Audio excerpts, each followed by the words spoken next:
हमारे हिंदू धर्म ग्रंथों को उठाकर आप देखिए तो तंबाकू की उत्पत्ति सुरभि गाय के रक्त से हुई है। इसलिए तंबाकू खाना गोमांस खाने के समान पाप है। तंबाकू खाने वाले को कभी मंत्र सिद्धि नहीं होती, तंबाकू खाने वाले का कभी मोक्ष नहीं होता, कभी सदगति नहीं होती। बीड़ी, शराब, मांस, तंबाकू, माया जोड़न की चर्चा, दूसरा ज्ञान नहीं।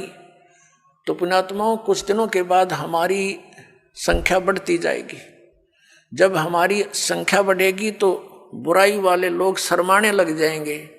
उनको अब तो कोई शर्म नहीं रही, बाप बेटा इकट्ठे बैठ कर दारू पीवें, बता शर्म रही? फिर छोटे छोटे बच्चे भी धिक्कारेंगे, कोई रिश्तेदार भी आ जाएगा, आप क्या पी रहे हो, ये कोई शराब पीने की चीज है? इसके कहते हैं मदिरा पीवे कड़वा पानी, 70 जन्म कुत्ते के जानी।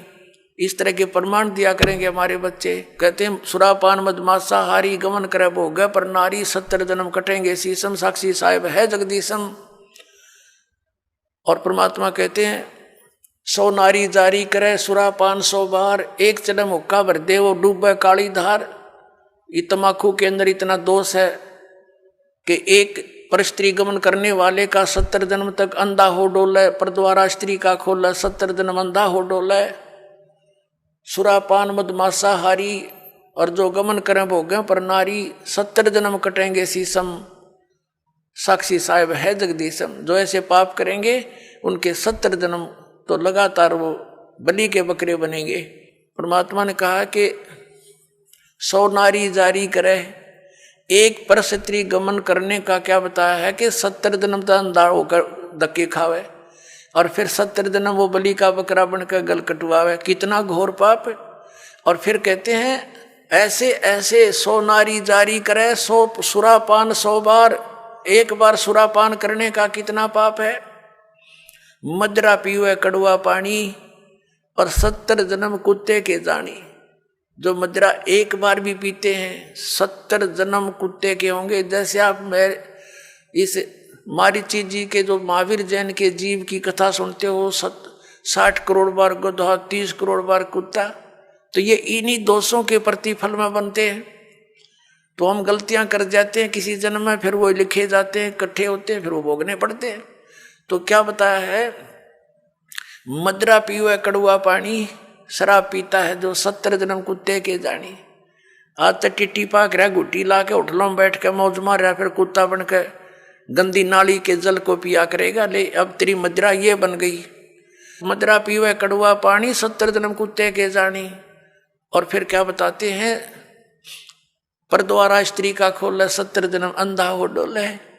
फिर क्या बताते हैं, 100 नारी जारी करे, जो 100 नारी पर नारी भोगेगा उसको कितना घोर पाप होगा।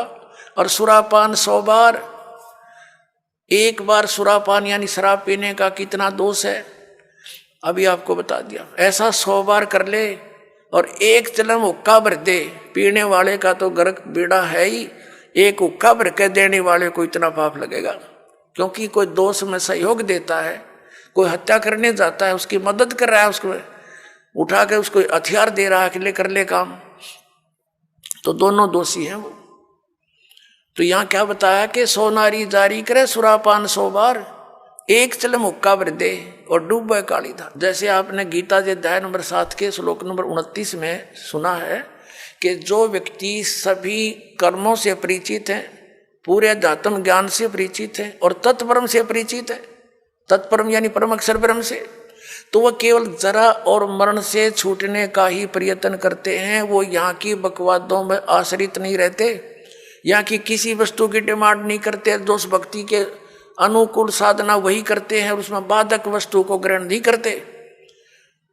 तो ये हमारे बच्चे इन पूरे अध्यात्म ज्ञान से और इस सभी पूरे कर्मों से परिचित हो जाएंगे, तो फिर वो आम व्यक्ति को जो भी उनके संपर्क में आवेगा उनके गुणों से परिचित कराएंगे कि ये मत करो आप, ये पाप लगता है। अब छोटे छोटे बच्चे भी, कोई रिश्तेदार आता है, वो बीड़ी माचिस के लिए बीड़ी वगैरह मंगवाता है, वो मना कर देते हैं, आपकी और सब सेवा कर देंगे पर ये नहीं करेंगे क्योंकि इसमें हमें दोष लगेगा। और आप हमारे घर पर भी इसको पीने की कृपा ना करना, हमारी हानि हो जाएगी, तो वो अपने आप शर्मिंदे होंगे।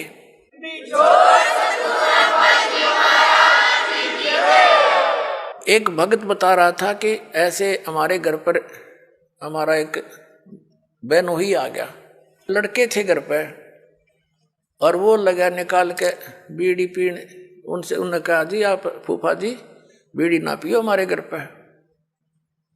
तो वो न बच्चे थे, उसने समझदार व्यक्ति था, उसने बंद कर दी और बाहर जाके पी आया। उसने सामने आकर उससे बताई मेरे से, वो कह रहा था, कहने लगे ये बालकों को क्या हो गया, मैं बीड़ी पीने लगा था ना, मना कर दिया।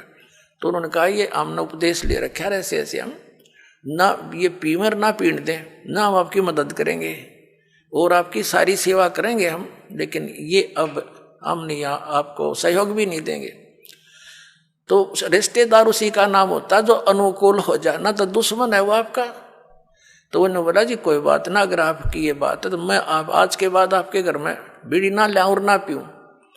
तो वो दूसरा भाई था, वो नाम नहीं ले रहा, वहां अपना जाकर जो उसने पीना खाना था कराया, बाकी आके सो गया, हमारे पास रोटी खा ली, कोई बात नहीं। फिर वो गया हुआ था किसी कारण से कहीं पर, वो ही कहीं दूसरी रिश्तेदारी में, वो कह रहे थे कि हम ऐसे ऐसे वहां जाएंगे, तू भी चलेगा के?